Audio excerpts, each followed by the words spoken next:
Good morning विद्यार्थी मित्रों, હું મેહુલ પટેલ ભૌતિક વિજ્ઞાન વિષયમાં આપનું સ્વાગત કરું છું। મિત્રો, આપણે ચેપ્ટર નંબર 4 ની ચર્ચા ચાલી રહી છે, ગતિમાન વિદ્યુત ભારો અને ચુંબકીય ક્ષેત્રની। ચેપ્ટર નંબર 4 ની અંદર મિત્રો આપણે છેલ્લે ચુંબકીય બળ વિશેની વાત કરેલી હતી। વર્તુળાકાર ચુંબકીય ક્ષેત્રમાં વર્તુળાકાર પરિભ્રમણ કરતા કણ માટે એની ત્રિજ્યા, એને અનુરૂપ આવૃત્તિ અને આવર્તકાળ સંબંધિત વાત કરી હતી અને પિચ એટલે શું એની કેટલીક માહિતી જોઈ હતી। એનાથી અમે થિયરીમાં આગળ વધીએ તો આજે આપણો થિયરી પ્રશ્ન છે મિત્રો, સંયુક્ત એવા વિદ્યુત અને ચુંબકીય ક્ષેત્રમાં વિદ્યુત ભારની ગતિ વેગ પસંદગીકાર તરીકે સમજાવો। આજે આપણે પ્રશ્ન સ્વરૂપે એને જોઈશું।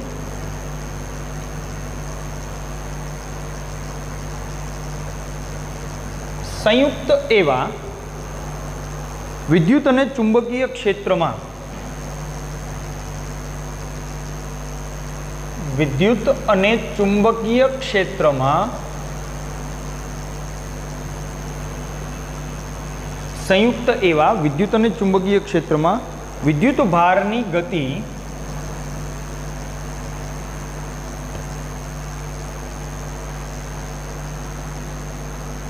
વેગ પસંદગીકાર તરીકે સમજાવો।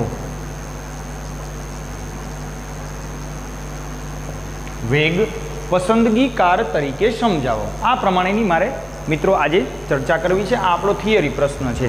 આપણે જાણીએ છીએ કે વી વેગથી કોઈ વિદ્યુત ભાર ગતિ કરતો હોય, વિદ્યુત ક્ષેત્ર અને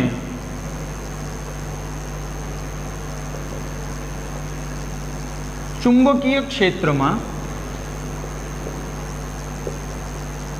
વી વેગથી ગતિ કરતા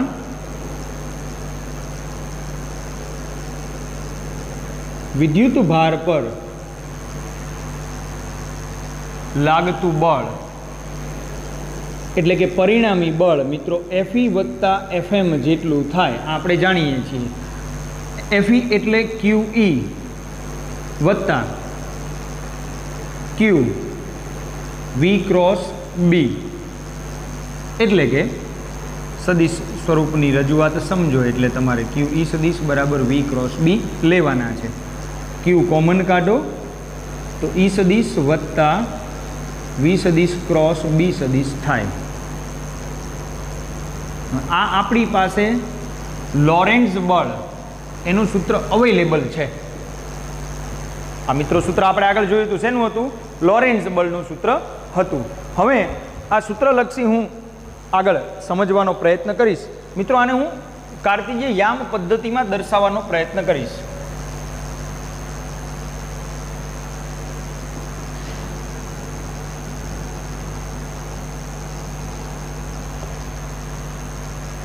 વાય અક્ષ, એક્સ અક્ષ અને ઝેડ અક્ષ, જો હું એક્સ દિશામાં વેગ લઉં એને અનુરૂપ વાય દિશામાં મિત્રો વિદ્યુત ક્ષેત્રને દર્શાવું E સદિશ, તો ઓબ્વિયસ છે કે ચુંબકીય ક્ષેત્ર મારે ઝેડ દિશામાં લેવું પડે। ચલો, V ક્રોસ B ની દિશા એ બળની દિશા હશે એટલે V અને B થી બનતા સમતલને લંબ મને ચુંબકીય બળ મળે। એવી જ રીતે વિદ્યુત ક્ષેત્રની દિશામાં મને વિદ્યુત બળ મળે। એટલે અહીંયા ઉપરની દિશામાં Fe સદિશ આ બંનેને લંબ સમતલમાં હવે એની ધન દિશા છે કે એની ઋણ દિશા છે એ મને એક્સ અને ઝેડ V ક્રોસ B થી મળે। શેનાથી મળે? V ક્રોસ B થી મળે। આપણે એ બળની દિશાને સમજવાનો પ્રયત્ન કરીએ। ધીમે ધીમે વિદ્યુત ક્ષેત્રો આપણે પરસ્પર લંબ અને વેગને પણ લંબ લઈએ તો સૌથી પહેલા આકૃતિ પ્રમાણે આકૃતિમાં દર્શાવ્યા પ્રમાણે વિદ્યુત ક્ષેત્ર, ચુંબકીય ક્ષેત્ર અને વેગ પરસ્પર લંબ લીધેલા છે। પરસ્પર લંબ લીધેલા છે તો પછી માટે વિદ્યુત બળ એફ બરાબર ક્યુ ઈ સદિશ.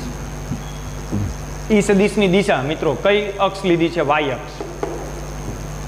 તો અહીંયા લખીશું ક્યુ ઈ ઇન્ટુ જે કેપ. ક્યુ ઈ ઇન્ટુ જે કેપ ધન વાય અક્ષને લીધી. આપણે દિશાને અનુરૂપ મારે વેગ પસંદગી કારની મારે વાત કરવી છે. બીજું લઈએ ચુંબકીય બળ એફએમ. ક્યુ વી સદિશ ક્રોસ બી સદિશ અનુસાર ક્યુ વી એટલે વી ઇન્ટુ આઈ કેપ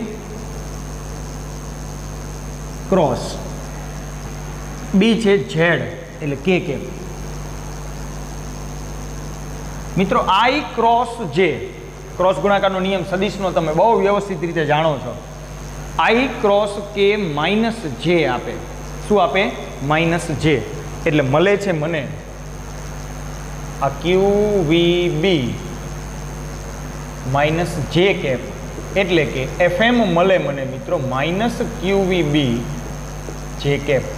એનો મતલબ ચુંબકીય બળ એફએમ ફોર મેગ્નેટિક આપણે એફએમ અથવા એફબી બે અલગ અલગ સંજ્ઞાથી એનું નિરૂપણ ટેક્સ્ટ બુકની અંદર મિત્રો કરેલું હોય છે.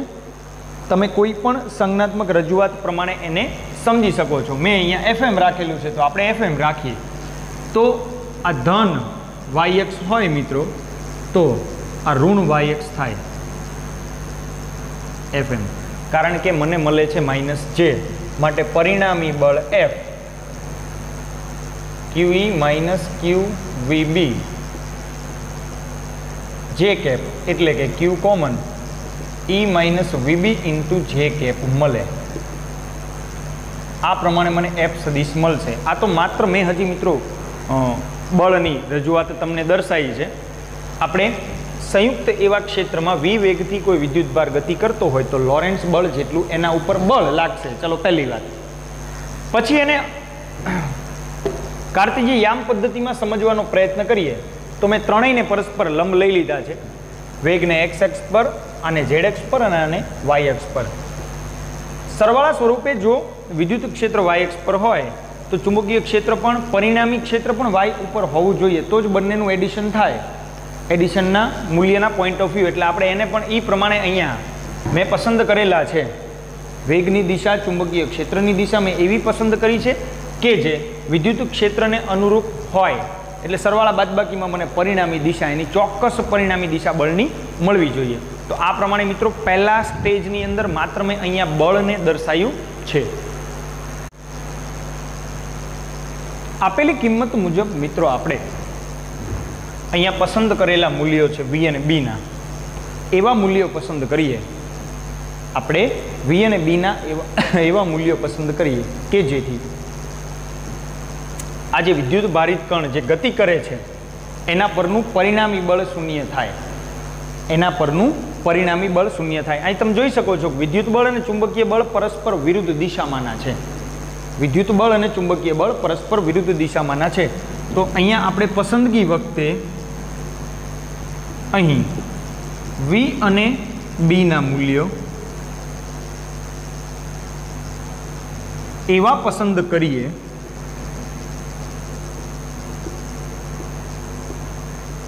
કે જેથી વિદ્યુત ભાર પરનું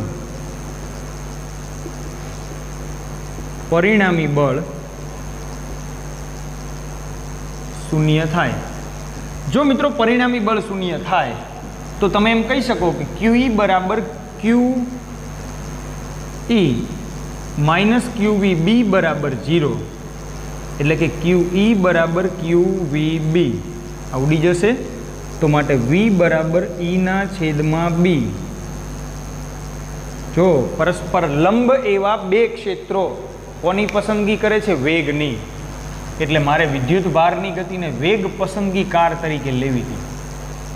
તો મને વેગનું મૂલ્ય મળે છે મિત્રો ઈના છેદમાં બી. તો V is equal to E by B. આપણે વિદ્યુત ભારની જુદી જુદી ઝડપથી ગતિ કરતા વિદ્યુત ભારની કિરણાવલીમાંથી ચોક્કસ વેગના વિદ્યુત ભારિત કણોને પસંદ કરી શકાય છે. આમ પરસ્પર લંબ ઈ અને બી ક્ષેત્રો વેગ પસંદગી કાર તરીકે વર્તે છે. દેખાય છે આમ આમ પરસ્પર લંબ E અને B ક્ષેત્રો વેગ પસંદગીકાર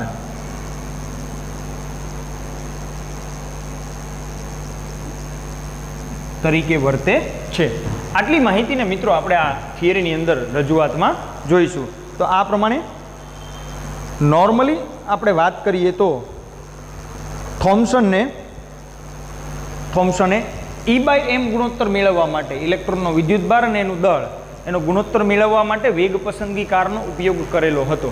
જુદા જુદા પ્રાયોગિક હેતુ માટે આપણે અને આગળ જતા એક્ઝામ્પલ માટે પણ V = E/b આ સૂત્રનો આપણે ઉપયોગ કરશું. તો આ પ્રમાણે મિત્રો આપણી જે થિયરી હતી કે સંયુક્ત એવા વિદ્યુત અને ચુંબકીય ક્ષેત્રમાં વિદ્યુત ભારની ગતિ વેગ પસંદગીકાર તરીકે સમજાવો, એની અંદર તમારે આટલી માહિતી મિત્રો લખવાની છે.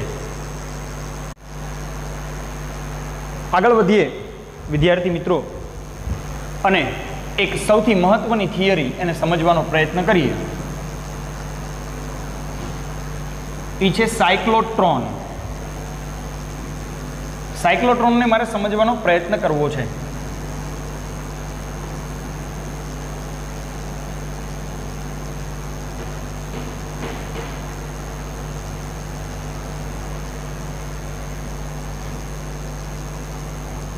પ્રથમ એની આપણે સામાન્ય રચના જોઈએ, પછી એની કાર્ય પદ્ધતિ જોઈશું અને એને અનુરૂપ જે સૂત્ર રજૂઆત છે એને આપણે સમજશું. કોમન પ્રશ્ન લઈ લઈએ. સાયક્લોટ્રોનની રચના સમજાવી, જરૂરી સૂત્ર અને કાર્ય પદ્ધતિ સમજાવો. કોમન એક પ્રશ્ન લઈ લઈએ.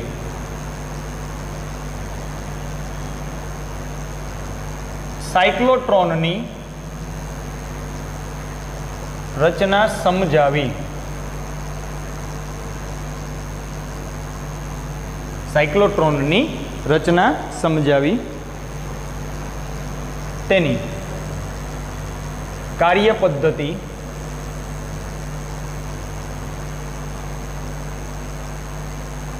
જરૂરી સૂત્ર સાથે સમજાવો. ચલો આવો એક પ્રશ્ન લઈએ. શું છે સાયક્લોટ્રોન? એની રચનાને પહેલાં સમજવાનો પ્રયત્ન કરીએ. પહેલા સેક્શનની અંદર મિત્રો આપણે જોઈશું સાયક્લોટ્રોનની રચના. પહેલાં આપણે સમજવાનો પ્રયત્ન કરશું સાયક્લોટ્રોનની રચના.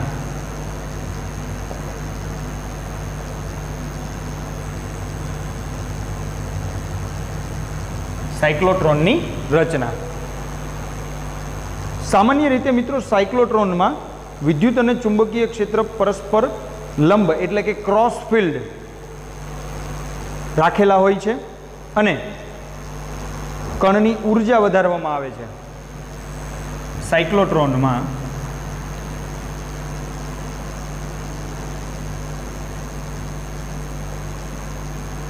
વિદ્યુત ક્ષેત્ર E અને ચુંબકીય ક્ષેત્ર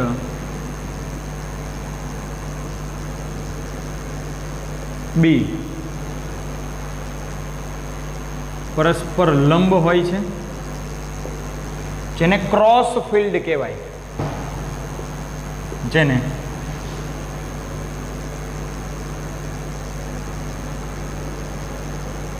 કહે છે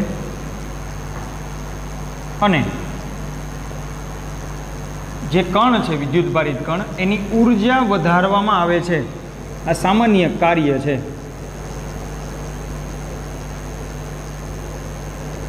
સાયક્લોટ્રોનની વાત કરીએ મિત્રો તો શરૂઆતની અંદર લોરેન્ટ્ઝ અને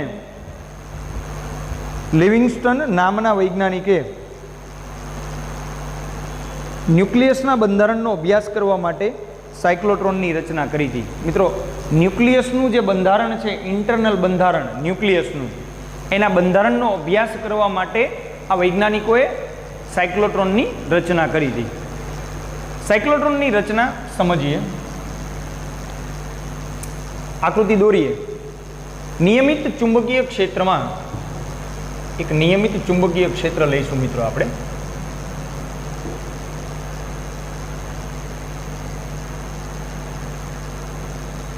નિયમિત ચુંબકીય ક્ષેત્રમાં કોઈ એક મર્યાદિત ભાગ લઈએ. નિશ્ચિત ચુંબકીય ક્ષેત્રને હું દર્શાવી દઉં છું. હવે તમે ટપકાનો મતલબ સમજી જતા હશો. પુસ્તકના પાનાને લંબ બહાર આવતી દિશામાં. મારે વિદ્યુત અને ચુંબકીય ક્ષેત્રોને પણ પરસ્પર લંબ દર્શાવવા છે. ચલો, બે ડીઝ હોય છે, ડી આકારની સામસામે પરસ્પર રાખેલી હોય. આ ઊંધો ડી હોય અને આ સીધો ડી હોય. રચના સમજવાનો પ્રયત્ન કરીએ. બંને ડીઝને પ્રવેગિત કરવા માટે મિત્રો ચોક્કસ શબ્દ એના માટેનો આંદોલક વપરાય છે. એ આની સાથે જોડેલી હોય છે.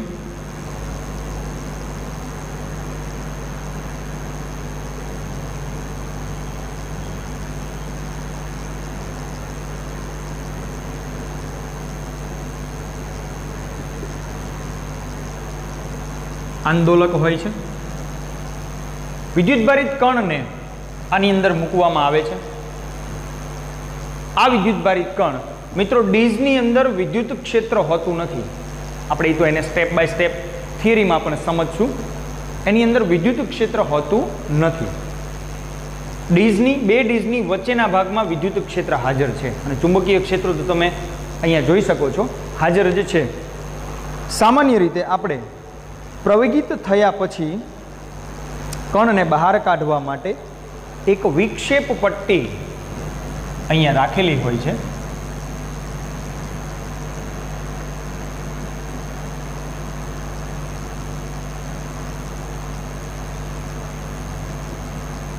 વિક્ષેપ પટ્ટી રાખેલી હોય છે. પછી વિદ્યુતભારિત કણ આપણે ચુંબકીય ક્ષેત્રને દર્શાવી દઈએ. અહીંયા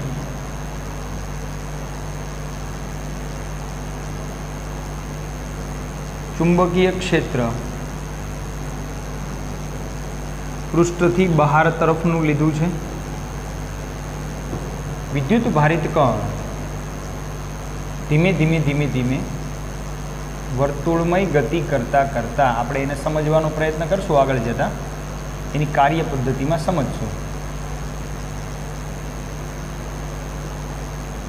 અહીંયા એક નાનકડું બહાર નીકળવાનું છિદ્ર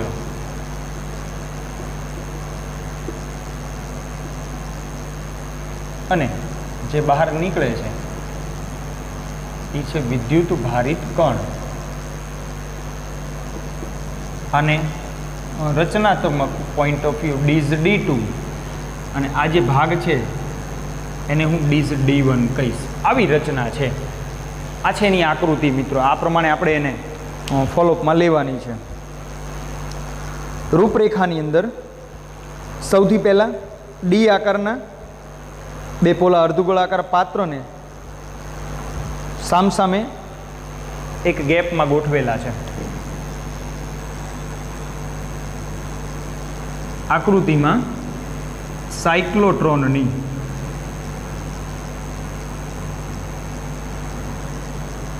રૂપરેખા દર્શાવી છે.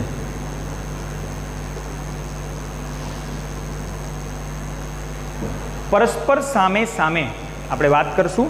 પરસ્પર સામે સામે અંગ્રેજી મૂળાક્ષર ડી આકારના સાયક્લોટ્રોનની રચનામાં અંગ્રેજી મૂળાક્ષર ડી આકારના બે પાત્રો જેમના આ બંનેના વ્યાસ છે મિત્રો. અહીંયા આ બંનેના વ્યાસ સામસામે રહે.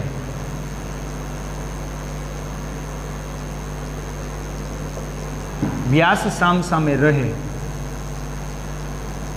તે રીતે તેમના વ્યાસ સામસામે રહે તે રીતે ગેપમાં મૂકવામાં આવે છે. એક નિશ્ચિત ગેપ આપણે વ્યાખ્યાયિત કરી દીધો છે. આ ગેપમાં આપણે રાખેલા છે અથવા મૂકેલા છે એમ કહી શકીએ. એમના આકાર પરથી એમને આપણે ડીઝ કહીશું. પાત્રની અંદર વિદ્યુત ક્ષેત્ર હોતું નથી. વિદ્યુત ક્ષેત્રની વાત કરીએ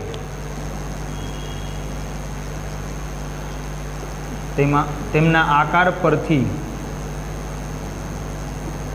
તેને DEES કહે છે. આ પાત્રોની અંદર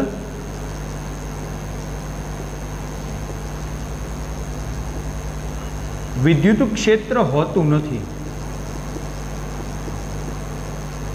પરંતુ તેમની વચ્ચેની ગેપમાં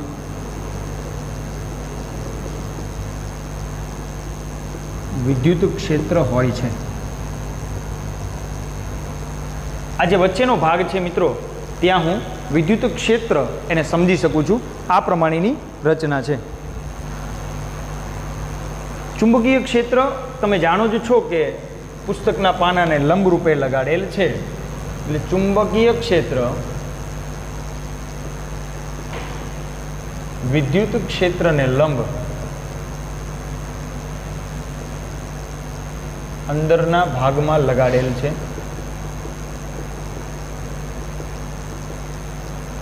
હજી તો માત્ર હું એની રચના એટલે કે આપણે જે આકૃતિ દોરી છે ને એને સમજવાનો પ્રયત્ન કરું છું. એ પ્રમાણે આપણે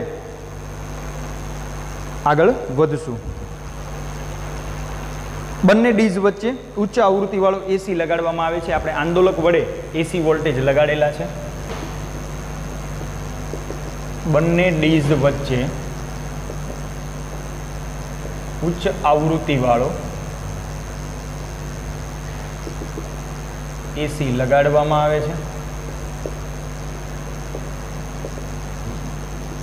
વિદ્યુત ભારિત કણ વિચલિત ન થાય, વિદ્યુત ભારિત કણ વિચલિત ન થાય તે માટે આ સમગ્ર રચનાને શૂન્યાવકાશિત ચેમ્બરમાં મૂકેલી હોય છે.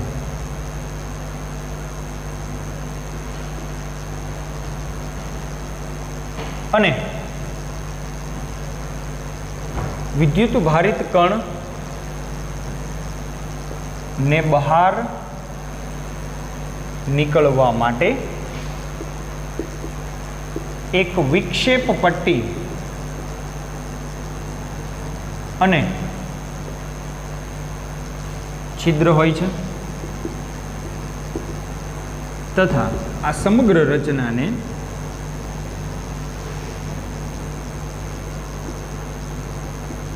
શૂન્યાવકાશિત કરેલું હોય છે. તો આ પ્રમાણે મિત્રો હું એની રચના સમજી શકું છું. આ માત્ર હજી રચનાત્મક વાત થઈ. હજી એ કેવી રીતે કાર્ય કરે છે, સાયક્લોટ્રોન કેવી રીતે કાર્ય કરે છે એ આપણે સમજવાનું બાકી છે. તમારે અત્યારે પ્રાથમિક સ્ટેજમાં પહેલાં એની રચના આ પ્રમાણે સમજવાની છે.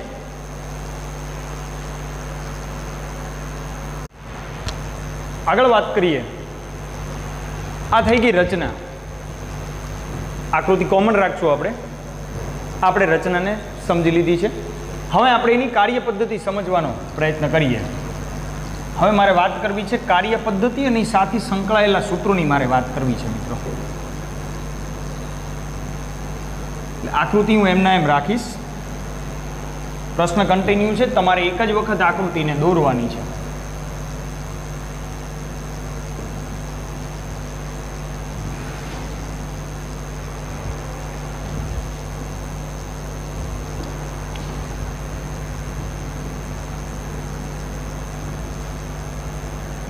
ચલો, હવે વાત કરવી છે મારે સાયક્લોટ્રોનની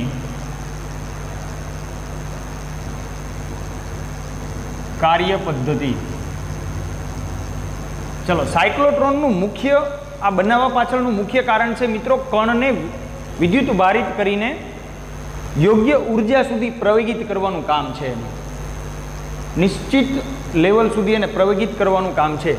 જે કણને પ્રવેગિત કરવાનો છે ચોક્કસ સ્થિતિ સમજવા માટે આપણે આકૃતિને આ પ્રમાણે સેટ કરશું.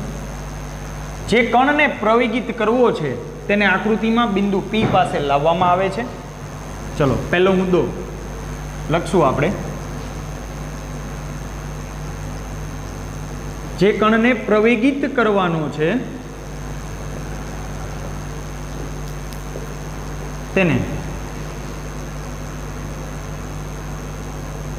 આકૃતિમાં દર્શાવેલ બિંદુ P પાસે લાવવામાં આવે છે.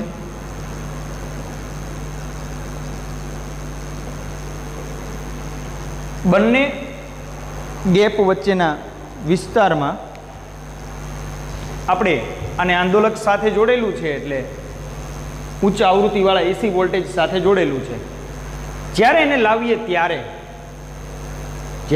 ત્યારે D1 Ds એને ઋણ સ્થિતિમાને અને D2 ને ધન સ્થિતિમાને રાખીએ છીએ. આપણે વારાફરતી D1 અને D2 Ds ને ધન અને ઋણ સ્થિતિમાને રાખવાની છે મિત્રો. D1 Ds છે એને એસી વોલ્ટેજના ઋણ સ્થિતિમાને વારાફરતી જોડીએ એટલે એસી વોલ્ટેજના આને ઋણ આને ધન, પછી આને ઋણ આને ધન એમ વારાફરતી કરતું જવાનું છે અને એને પ્રવેગિત કરતું જવાનું છે. બરાબર તે જ સમયે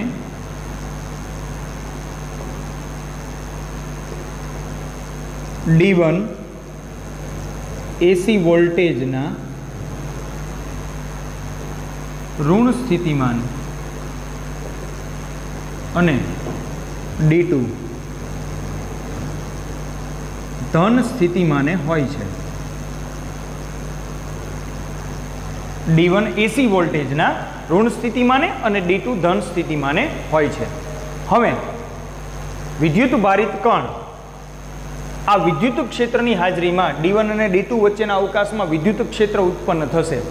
D1 અને D2 વચ્ચેના અવકાશમાં વિદ્યુત ક્ષેત્ર ઉત્પન્ન થશે. એ વિદ્યુત ક્ષેત્રની હાજરીમાં વિદ્યુત ભારિત કણ D1 માં દાખલ થશે. થોડું એક્સપ્લેનેશન જોઈ લઈએ. જેવું D1 માં દાખલ થશે તરત હવે D1 માં વિદ્યુત ક્ષેત્ર હાજર નથી, ચુંબકીય ક્ષેત્ર હાજર છે. તો વેગ પસંદગીકાર એવું કહે છે કે ચુંબકીય ક્ષેત્રમાં વિદ્યુત ભારિત કણ લંબ રૂપે વર્તુળાકાર ગતિ કરે. આગળ પણ આપણે વર્તુળાકાર ગતિ એની જોઈ લીધી છે. તો આ વિદ્યુત ભારિત કણ ચુંબકીય ક્ષેત્રમાં વર્તુળાકાર ગતિ કરશે. વર્તુળાકાર ગતિ કરતાં કરતાં D1 થી બહાર આવશે. જ્યારે D1 થી બહાર આવશે ત્યારે D1 અને D2 ના સ્થિતિમાન ફરીથી બદલાઈ જશે મિત્રો. આ ધન થઈ જશે એટલે આ ધન થઈ જશે, આ ઋણ થઈ જશે એટલે ધનથી ઋણ તરફ એની ગતિ પાછી આવશે. એટલે વિદ્યુત ક્ષેત્રની હાજરીમાં D2 માં દાખલ થશે. ધીમે ધીમે એનો વેગ વધતો જશે. વિદ્યુત ક્ષેત્રની હાજરીમાં કણ પ્રવેગિત ગતિ કરે એમ વિદ્યુત ક્ષેત્રની હાજરીમાં એ ઉર્જા મેળવતો જશે. ઉર્જા મેળવતો જાય એટલે એના ગતિપથની ત્રિજ્યા અનુક્રમે વધતી જશે. એટલે ગોળ ગોળ ત્રિજ્યા ધીમે એની ત્રિજ્યા વધતી જશે અને અંતે એક વિક્ષેપ પટ્ટી રાખેલી છે. એ વિક્ષેપ પટ્ટી દ્વારા એક બહાર નીકળવાનું છિદ્ર છે, ત્યાંથી વિદ્યુત ભારિત કણ બહાર નીકળીને ટાર્ગેટ પર આપાત થઈ જશે. આ છે કાર્ય પદ્ધતિ, આખું વર્ણન આવી ગયું આમાં. એસી વોલ્ટેજની આવૃત્તિ નિશ્ચિત આપણે જે ફાઇનલ સ્થિતિ લીધી છે અનુનાદીય આવૃત્તિ ત્યાં સુધીની થાય એટલી વાત આપણે આની અંદર એક્સપ્લેનેશનમાં લેવાની છે બંને ડીઝ વચ્ચે. ચલો ધીમે હવે એને થિયરી સ્વરૂપે લખવાનો પ્રયત્ન કરીએ. બે ડીઝ વચ્ચેના ગેપમાં વિદ્યુત ક્ષેત્ર ઉત્પન્ન થશે અને આપણે વાત કરી છે બરાબર તે જ સમયે D1 એસી વોલ્ટેજના ઋણ અને D2 ધન સ્થિતિમાને છે. તો બે ડીઝ વચ્ચેના અવકાશમાં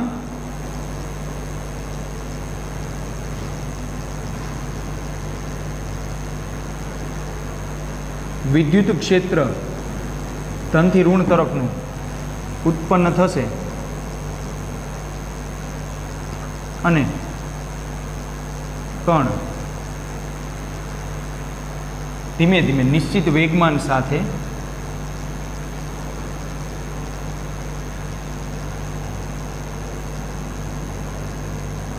ગતિ કરશે.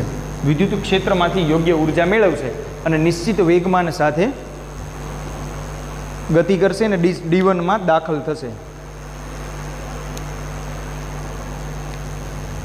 નિશ્ચિત વેગમાન સાથે આપણે D1 માં દાખલ થશે, સીધો પોઈન્ટ લઈ લઈએ એટલે ત્યાંથી એક્સપ્લેનેશનમાં આગળ વધાય. D1 માં દાખલ થશે. આગળ હવે D1 માં આવી ગયો છે, D1 માં દાખલ થઈ ગયો છે. D1 માં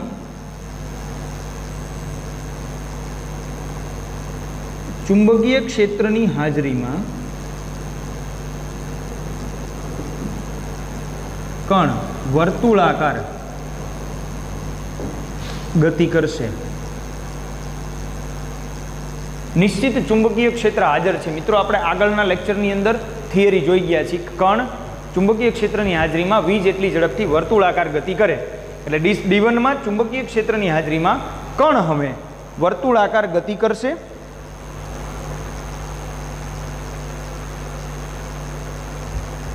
અને વર્તુળાકાર ગતિ કરતા કરતા અહીંયા નોર્મલી આપણે અહીંયા ડીઝ પ્રમાણે અર્ધ વર્તુળાકાર સમજશું। એટલે કણ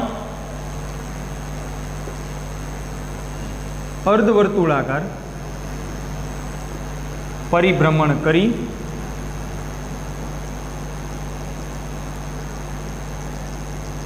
D1 થી બહાર નીકળશે। હવે જોજો, રચનાને એવી ગોઠવી છે કે જેવો કણ બહાર નીકળે તરત આના સ્થિતિમાન બદલાઈ જાય, બહાર નીકળશે તરત જ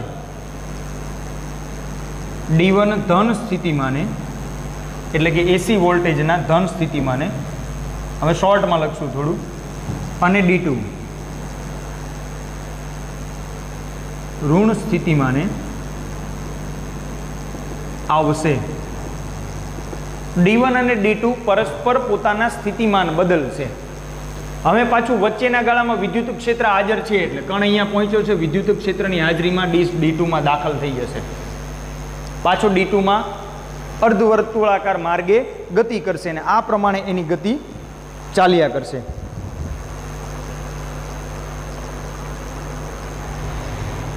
હવે આગળ જોઈએ,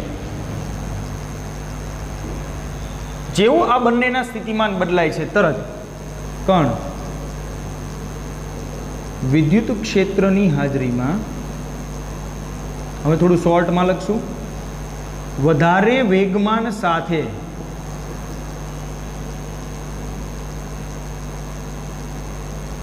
ડીઝ D2 માં દાખલ થશે।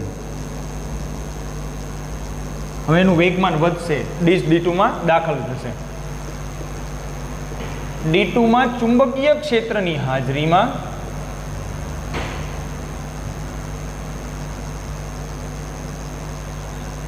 અર્ધવર્તુળાકાર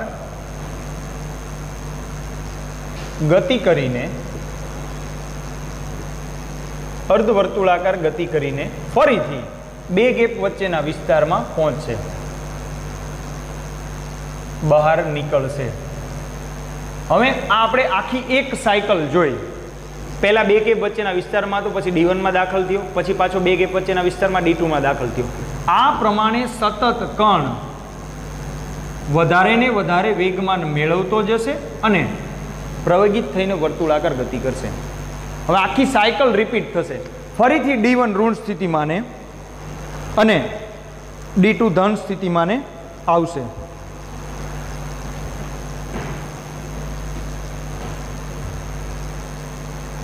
તરત જ D1 ઋણ સ્થિતિમાને અને D2 ધન સ્થિતિમાને આવશે।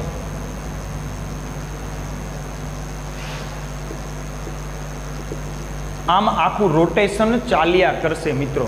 આમ બે ડીઝ વચ્ચેના વિસ્તારમાં વર્તુળ માર્ગે ગતિ કરશે, એટલે સંપૂર્ણ આપણે જોઈએ ને તો આખો વર્તુળાકાર માર્ગે ગતિ કરશે।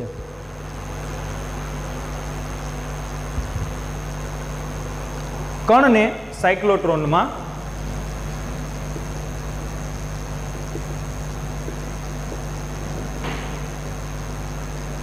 વર્તુળાકાર માર્ગે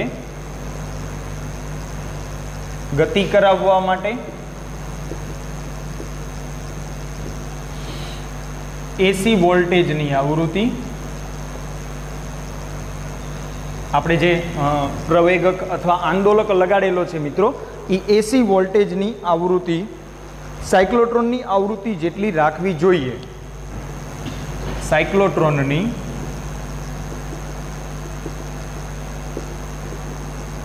આવૃત્તિ જેટલી રાખવી જોઈએ। तो आ प्रमाणे मित्रों धीमे धीमे धीमे धीमे धीमे धीमे कण प्रवेगित थशे, धीमे धीमे कण प्रवेगित थशे। दरेक परिभ्रमणे क्षेत्रने कारणे ऊर्जा मेळवतो जशे, गति ऊर्जा वधशे अने एनी अनुरूप गतिपथनी त्रिज्या पर वधशे। आम આપણે સંક્ષિપ્ત મુદ્દામાં હવે એને પૂર્ણ કરવાનો પ્રયત્ન કરીએ। આમ કણ વર્તુળાકાર માર્ગે વિદ્યુત ક્ષેત્રને લીધે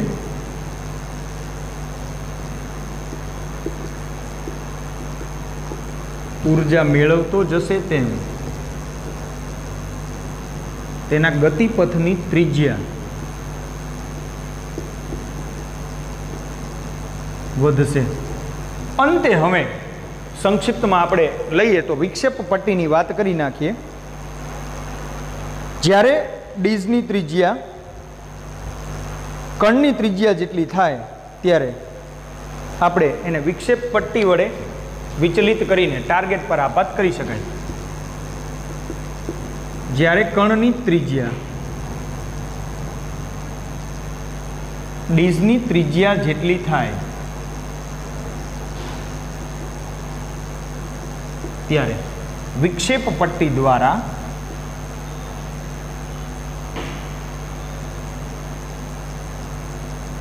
કણને બહાર કાઢી ટાર્ગેટ પર આપાત કરી શકાય। મિત્રો આટલી વાત થઈ ગઈ એની કાર્ય પદ્ધતિની। હજી થિયરી પૂર્ણ થઈ નથી, મારે વાત કરવી છે આગળ એના જરૂરી સૂત્રોની।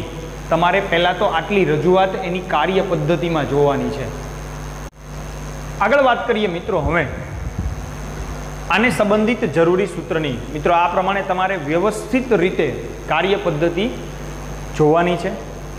વિડીયોને મિત્રો 1 થી 2 વખત રિપીટ કરીને વ્યવસ્થિત જોઈજો। આખો સેક્શન થોડો લાંબો છે એટલે એને ધીમે ધીમે તમે સમજી શકશો। વિદ્યુત ભારિત કણ છે ને વિદ્યુત ક્ષેત્ર ને ચુંબકીય ક્ષેત્રની હાજરીમાં ધીમે ધીમે ધીમે ધીમે પ્રવેગિત કરીને ટાર્ગેટ પર આપાત કરેલો છે। આપણે આટલી વાત અહીંયા કરેલી છે। આને સંબંધિત જે સૂત્રો છે એની હવે ચર્ચા કરીએ।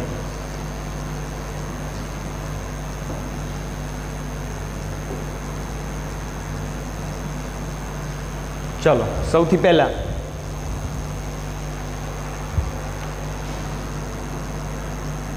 ધારો કે સાયક્લોટ્રોનમાં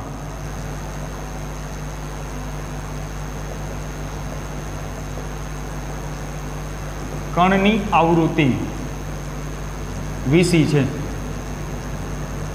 માટે આવર્તકાળ T બરાબર 1/Vc। આગળ આપણે મિત્રો વર્તુળાકાર પરિભ્રમણ માટે એનું સૂત્ર જોઈ ગયા છીએ 2πm/qb।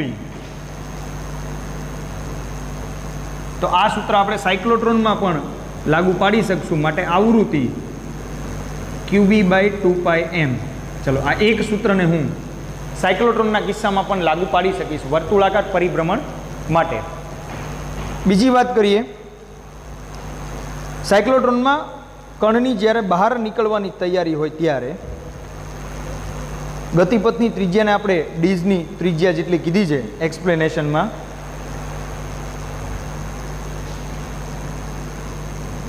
સાયક્લોટ્રોનમાં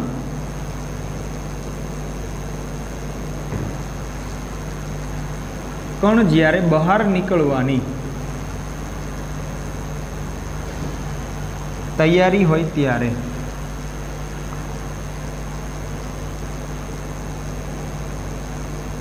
વિદ્યુત અને ચુંબકીય ક્ષેત્રમાં ગતિ કરે છે, પરિણામે જરૂરી કેન્દ્રગામી બળ મુદ્દાસર જ આપણે જેટલી જરૂર છે એટલી વાત કરીએ બરાબર BVQ પૂરું પાડશે। 1V ઉડાડ નાખો। હવે મારે આકૃતિની જરૂર નથી।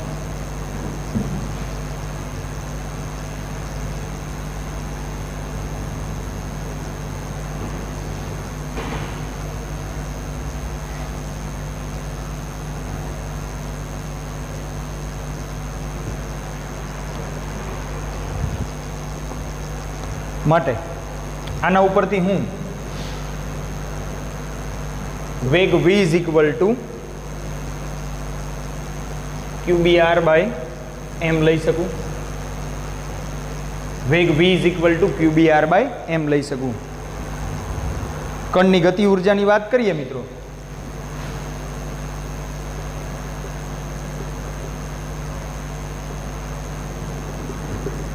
k is equal to 1/2 mv square, એટલે કે 1/2 m q square b square r square by m square, એ કેમ ઉડી જશે?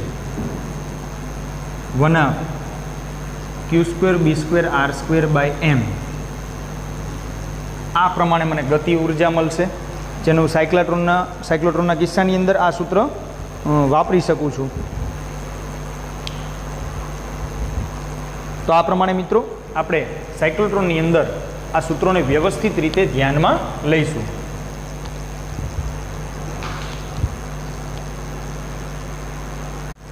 મિત્રો એકદમ શોર્ટમાં આપણે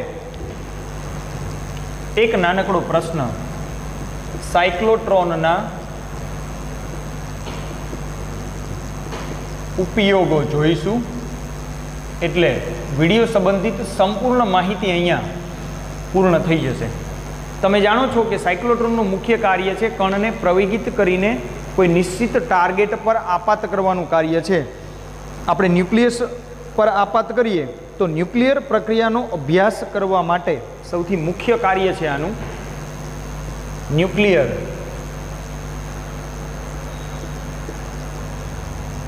પ્રક્રિયાઓનો અભ્યાસ કરવા માટે. આ પ્રથમ અને મુખ્ય કાર્ય છે. કોઈ એક ધન આયનમાં કોઈ બીજો આયન ઇમ્પ્લાન્ટ કરીને એની ઉપર આપાત કરો એટલે ઇમ્પ્લાન્ટ કરીને એના ગુણધર્મો બદલવા. ધન આયનોમાં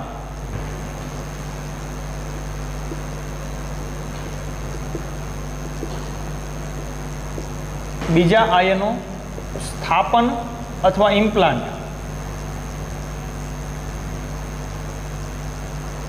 સ્થાપન કરીને તેના ગુણધર્મો બદલવા માટે. કારણ કે આપણે નિશ્ચિત પ્રવેગિત કર્યો હોય કણને, એટલે એને ટાર્ગેટ પર આપાત કરીએ ત્યારે એના બીજા આયનોમાં સ્થાપન કરીને ગુણધર્મો બદલી શકાય છે. રેડિયો એક્ટિવ પદાર્થ બનાવવા માટે, લેબોરેટરી હેતુ માટે રેડિયો એક્ટિવ દ્રવ્યો અથવા પદાર્થ બનાવવા માટે થાય છે. તો આ પ્રમાણે એક નાનકડો ઉપયોગ એનો જોઈશું. મિત્રો આજના સંપૂર્ણ સેક્શનની અંદર સાયક્લોટ્રોન એ આપણો મુખ્ય ભાગ હતો. સાયક્લોટ્રોનને વ્યવસ્થિત રીતે તમારે સમજવાનું છે અને શાંતિથી વ્યવસ્થિત 2 વખત વિડીયો જોઈને એ થિયરીને લખીને પાકી કરજો. હવે પછીની રજૂઆત મિત્રો આપણે નેક્સ્ટ લેક્ચરમાં જોઈશું. Thank you.